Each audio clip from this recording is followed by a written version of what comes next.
I'm actually a little bit disappointed here because I just expected better from Natacha.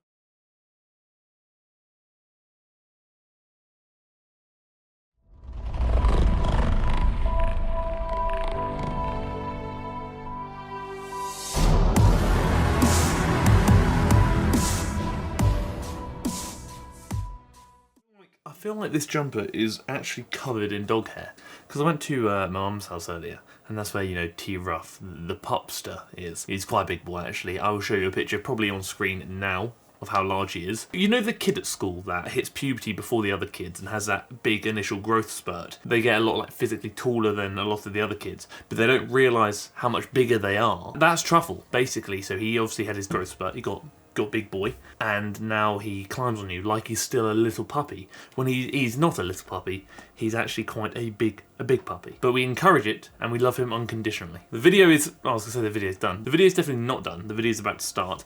It's a good one today. This is one that I very much thank you for because a few of you did help me with the research by sending me some bits and bobs to help with said research. So thank you very much for that. We'll talk about Natacha and we'll talk about her new build reload guide, as you can see on screen, which is her new training program. I think she said she's released 8 training programs now. This is the newest one, and it very much focuses and speaks about hypertrophy, muscle building, as she said that was a big thing that helped her in her life, and obviously fitness / psychology, kind of my main areas here. But if I had to really isolate my biggest interest within the fitness realm, it would likely be hypertrophy, and this program is very hypertrophy driven, therefore I'm home. What we're going to do, we're going to split this into a couple of sections. First one, we're actually going to go through her video briefly where she speaks about the guide and actually gives a lot of information about the guide, and I'm going to pick out some bits and bobs from there. Then from that, we're then going to flip over to the guide and have a look at the bits and bobs from the guide. So let's get started. Oh no, before we get started, what must be done must be done. If at any point you decide you like the video, please let me know you like the video by liking the video. 1,250 likes in the first 24 hours is indeed the goal, so if we could reach that, that'd be bloody splendid. If you haven't already, please consider clicking the red button down below and subscribing to the channel, and maybe even the bell next to it so you get notified when I upload every week, twice a week. And if you have a question you want me to answer at the end of the next video, drop me a question in the comment section below and I shall do so. Now it's hat time. So basically it's kind of a bit summery at the moment. I thought this would be a really appropriate hat for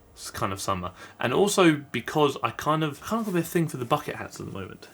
First of all, it fits my head. Second of all, it makes me look like I'm kind of a bit fashionable, a bit cool. I'm not, but I can pretend, because on the internet you can be anyone you want to be. And today, I want to be fashionable. Building muscle did so much for me across so many different areas. The first is that it allowed me to increase my maintenance calorie intake because muscle is metabolically active tissue. It increases your metabolism. I know I do preach it quite a lot, but this is actually quite overlooked within the industry. The more muscle you have, the more calories you will burn while at rest. That's why I always say, like, regardless of your goals, resistance training, for many reasons, it is so beneficial, and one of those reasons is due to the increase in metabolism. So BMR, so basal metabolic rate, but obviously having more muscle and burning more calories. More muscle probably doesn't burn as many additional calories as you might think, but it still does burn additional calories, which is fantastic, and over time that can accumulate and make a difference, which is obviously kind of what we're looking for. So big win, love to see it. We've got 12 weeks of workouts, 5 workouts a week, 60 unique workouts. You guys know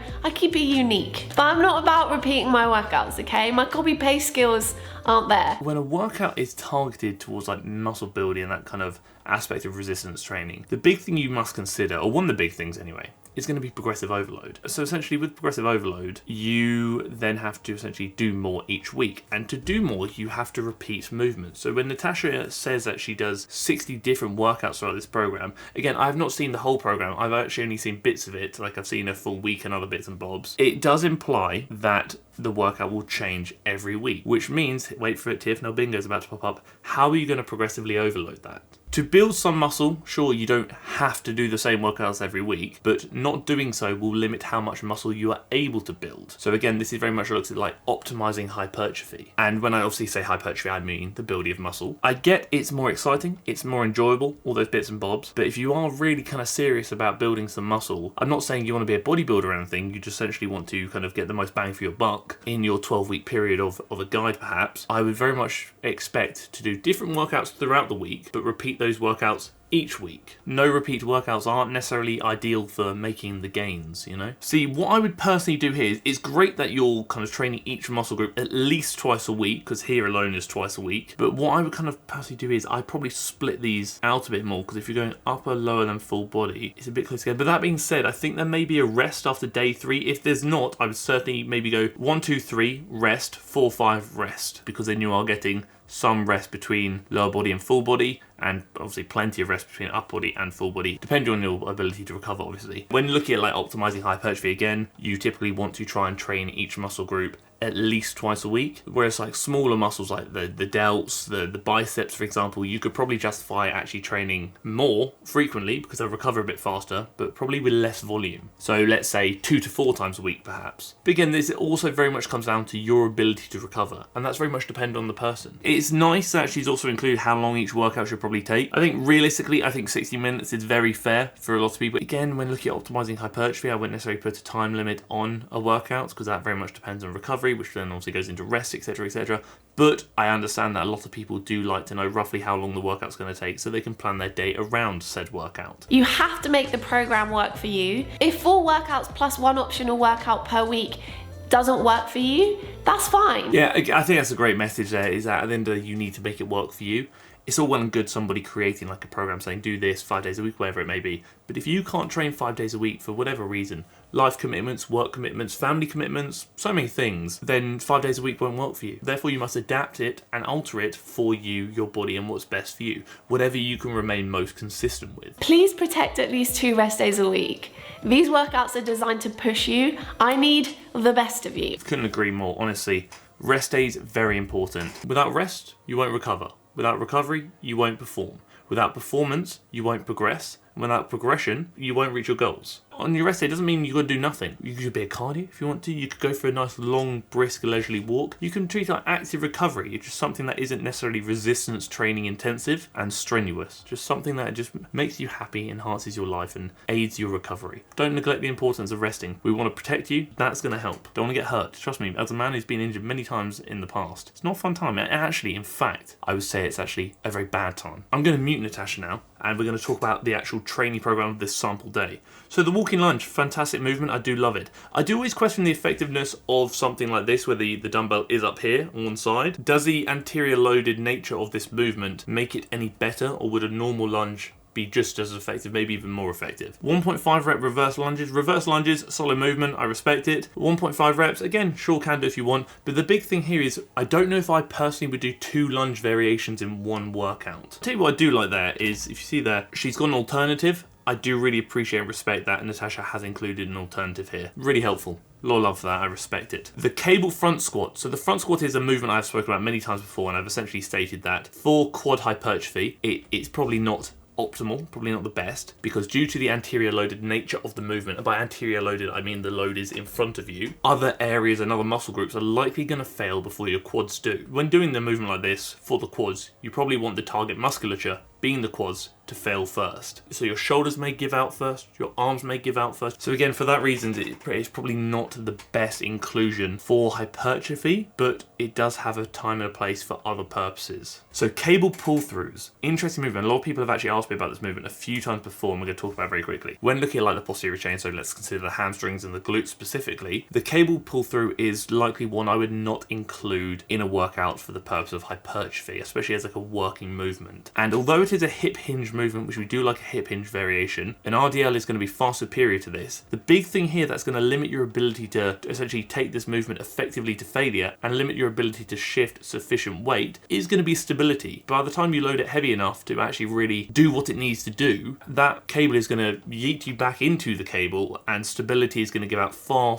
sooner than your muscles ever will. Too many limiting factors and too many weak links of this chain to really consider this movement a really effective movement for hypertrophy. We love a hip thrust. I know she's really explaining obviously slow down, fast up. To assist tempo should likely be adopted for most movements. Slow eccentric, fast concentric, eccentric being the way down, concentric being the way up. The dumbbell frog pumps, again, this is a bit of a limiting movement because consider the difference between how much weight she was lifting on the hip thrust versus the frog pump, and it's also going to be a lot harder to add weight to the frog frog pump, I think it would be better just to do the hip thrust and maybe eliminate the frog pump entirely. Limited progressive overload capabilities, we'll say. The single arm dumbbell deadlifts, interesting. It's kind of more of like a dumbbell RDL, or actually dumbbell stiff leg. I also question whether just a standard RDL or stiff leg deadlift with a barbell might be more effective for the purpose of building muscle, especially. I do get the functional use of incorporating one dumbbell a bit more taxing for core muscles and whatnot, but when looking at the primary purpose of that movement, I feel like it's most likely being incorporated for the hamstrings and or glutes. The legs are quite straight here, so this would essentially place greater emphasis on the hamstrings, whereas obviously if you bent them a bit more,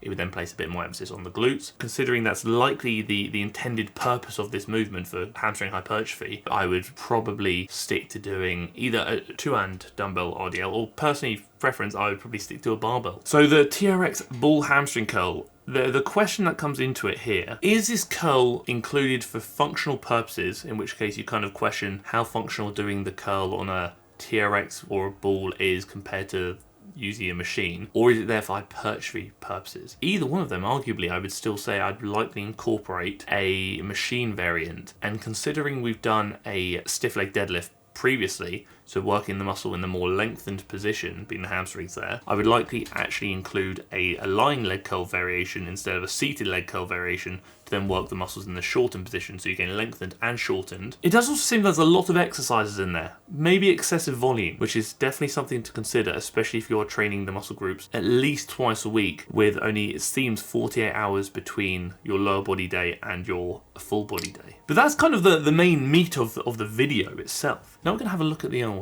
program now. The program is huge. It's 71 pages. I've had a good look through it, and there's a lot of good source in here, I will admit, especially from the nutrition side of things. But I don't want to spend too much time actually on the nutrition side of things, because I feel like that would essentially be a separate video in itself. And considering I've spent most of this video talking about the training side of things, it makes sense for me to place a bit more emphasis on the training side of the video and the program. She speaks about if you're looking to take your training to a professional level or are concerned about specific deficiencies, then we do recommend discussing your nutrition and possible supplementation with a registered dietitian. Good stuff, I appreciate that. When looking at the kind of supplements, when looking at like general health supplements, cool, but I would definitely consider supplementing something like creatine monohydrate into this mix, especially if you are kind of more serious about the resistance training side of things, because it is probably one of the most researched supplements on the market. It's also one of the cheapest supplements on the market, which is a big win. Every single day, without fail, I will take 5 grams of creatine. I've done so for probably about 5 years now without missing a day of creatine. Roughly around the same time if you can, but is it that important? Probably not. Hypertrophy and functional exercises over 6 reps in a set with a steady control movement. Recommend the weight. The weight that puts you 1 to 3 reps away from failure at the end of every set is great. So typically for like muscle building and optimizing the building of muscle, we typically look at anywhere from 0 to 4 reps from failure. 0 obviously being failure, 4 reps being 4 reps from failure. That's what we consider like the green zone for hypertrophy. To adopt reps in reserve, so RIR, you need to actually have a really good understanding of what 2 reps from failure actually looks like for you. And obviously I said this many times before, but typically as humans, we are quite bad at gauging where failure actually is. So I would certainly consider just taking 1 set to absolute failure, as many reps as you can, till you physically can't actually do another rep with good form, obviously.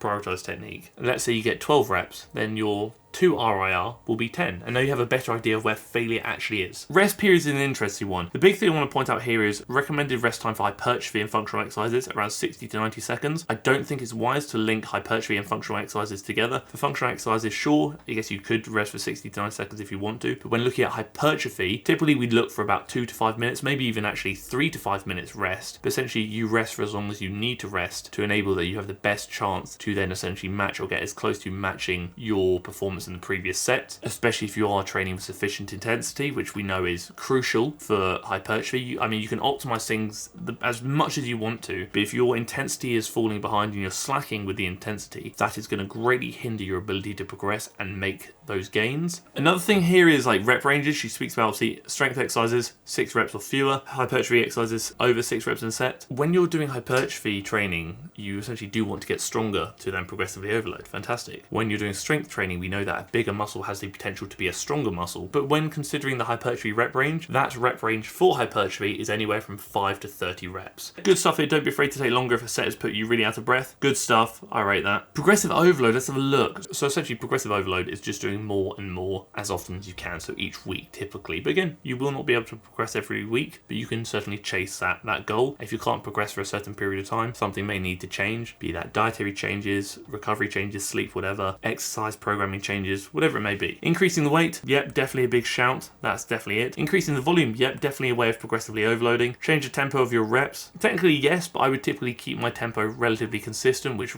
kind of goes into the realm of slow down, fast up, so slow eccentric, fast concentric. Better form, yeah, no, technically doing the movement better is certainly a form of progressive overload. But I think weight and volume are the two that are most typically adopted. I'll tell you what I actually do really like. I like how Natacha didn't include decreasing rest periods as a means of progressive overload, because that's not one I've really aligned with, because if you decrease your rest period, you are almost holding yourself back due to the previously mentioned points about recovery. It's a bit of a shame that BMI is being kind of mentioned in here. In fairness, considering it's regarding the am I ready for the program, I do understand its place when looking at like just general health purposes. So I actually do align with what Natacha is saying here, essentially saying BMI has had a lot of bad press for not being strictly accurate, but it's a useful tool towards the lower end of the scale, especially when considering the realm of eating disorders. I don't disagree with what's being said here, but typically speaking, away from this program, I'm usually not really a massive fan of BMI for many reasons. It's really great to see, and I really respect and appreciate this, that Natacha is discussing the realm of eating disorders here. I think that's a big move from her. Love and respect for that. Honestly, I really do appreciate that. It's also fantastic that Natacha has now actually got a leading sports and eating disorder specialist dietitian to help her with this. Really respect that. I think it's big moves for those who have unfortunately suffered or are currently suffering with an eating disorder. I just really appreciate that. I think it's just a really good thing that Natacha's done there. Really considerate, and I think a lot of her audience will really appreciate that. I mean, I know I certainly do appreciate that. That's a 10 out of 10 in my eyes. I think anyone that brings light or considers the realm of mental health to any degree when looking at a program or whatever they're selling, big yes to me, huge yes, because training is obviously a physical thing, but it's far more than that. It's very much a mental and psychological thing as well. But unfortunately, unhealthy relationships with training can be very negative. Unhealthy relationships with food can be negative as well, and all of these things can unfortunately feed off each other, which is why I think just including the consideration of mental health in her program is just a big tick to me. These are some screenshots from the app from one of the weeks. The thing I don't really like, I'm going to be honest with you, is the fact that there's a lot of same rep schemes. 3x6, 3x8, 3x10, 3x8, 4x8,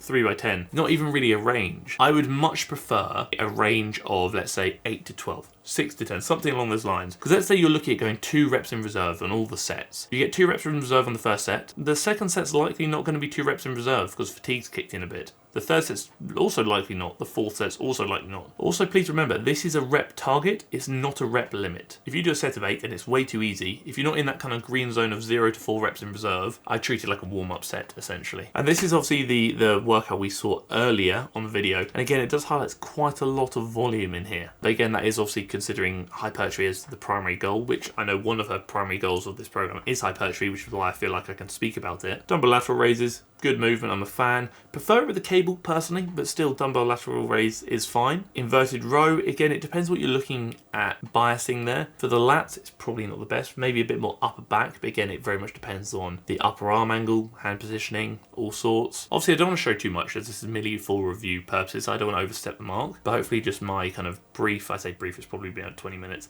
analysis has provided you with a bit more of an insight surrounding the program. So kind of in conclusion, a few things I want to cover. Obviously, big fan of Natacha, you know I am. I speak very highly of her, and I have done in previous videos. And although this program is certainly better than a lot of programs I have seen, especially maybe better than some programs that charge $300 for the program, no names to be mentioned here, I'm just merely stating that if an influencer or a content creator were to charge $300 for a program, I'd probably respectfully say get in the bin. But again, like I said, it's certainly better than a lot of programs I've seen, and it is a lot cheaper than a lot of programs I have actually seen. I think it's priced around like £42 or $60 or so, and that gives you unlimited access to the program, like the notes and stuff, which is on the PDF, and also the actual workout plan itself, which can be found in the app where the program is run through. I think it's a much better and more realistic price than, let's say, a $300 program. Again, just saying. I must be honest with you, because I despite how much I like Natacha, and despite maybe personal bias towards her and her content, considering the program was very much marketed to hypertrophy training, with obviously the consideration of functional training as well, but it was very much marketed as a build program with her big focus being on hypertrophy. I must admit, I'm actually a little bit disappointed here, because I just expected better from Natacha. And again, I'm not saying this program is bad whatsoever, no, not at all. I'm merely stating that I just expected it to be better. There are quite a few things that maybe aren't necessarily optimal, or could risk being quite a limiting factor, or maybe could certainly be done better.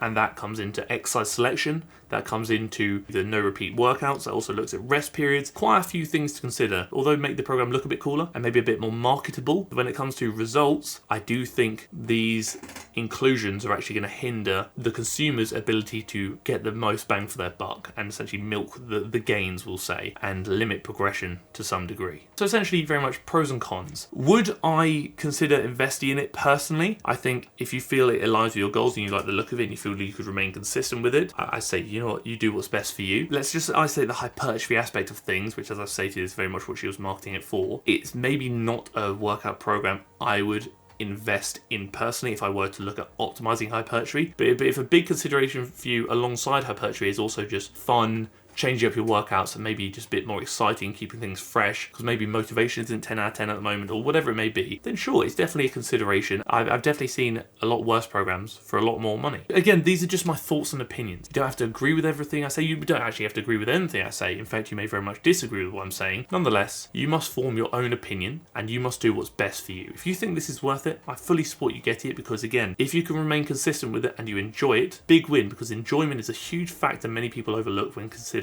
their approach to fitness, which then ultimately makes the program more sustainable for you. You must do what's best for you. But now that's done, we must crack on with comment question of the week. What's your thoughts and opinions on the new requirements for chain restaurants in England to include the calories on their menu? Although I am a fan myself of tracking my calories and my macros, do I think for the majority of people it's necessary or beneficial to include calories on the menu? I'm gonna be honest, it may be a controversial opinion. I'm gonna say no. Trigger warning, I am gonna speak about eating disorders and disordered eating briefly. I do feel that this could promote disordered eating. I think it could feed eating disorders, and I think it would really hinder and harm people and their relationship with food. Again, not everybody, but I do think it can certainly do that for a lot of people. And to me personally, I don't think that's a risk worth taking. Calories don't necessarily mean health. You may get a salad, for example, that's very micronutrient dense, rich in protein, the good stuff. That's 500 calories, and maybe a cheeseburger that's 300 calories. When looking at micronutrient density and also macronutrients you might want to place more emphasis on depending on your goals, let's say protein for example, the higher calorie option might actually be the better one regarding what you're trying to achieve and what your goals are. So again, calories don't necessarily mean health, and I don't think the worth or value of a food can be decided by how many calories it has. I just think it's going to do more harm than good, and what I would do personally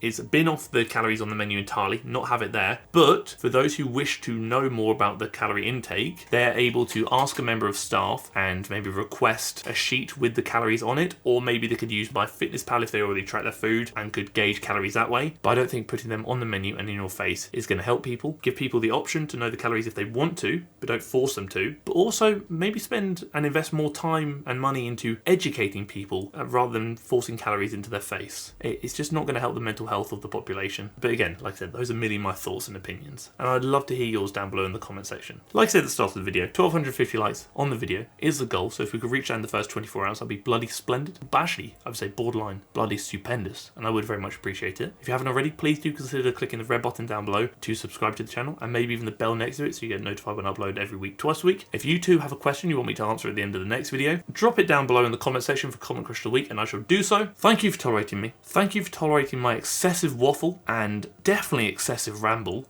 I do apologise, and thank you for tolerating the video.